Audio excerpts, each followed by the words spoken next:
Hungry. Sarap-sarap talaga dito. Excited ako kumain na.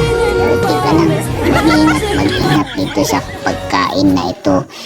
Masarap nga pero mag-ingat ka. Ayun na,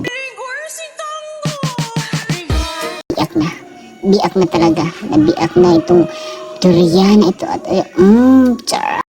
May mga watag isda ba? Ito pa. Sige pa. Ay, hindi pala yun sa akin. Ito sa akin na ito. Yung durian, napakasarap talaga nito mga kapartner. Search nila kanina pa. Bakit babalikan pa? Meron daw silang na-monitor pa na heartbeat.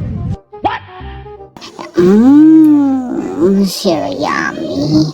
Ito mga kapartner, ang durian na sa buong buhay ko, na ito yung parang pinakamasarap na durian mga kapartner.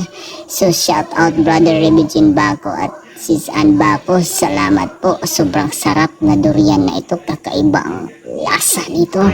Kaya nakikita niyo yan, wow na wow effect po yan mga kapartner. So salamat. God bless, follow, like and share.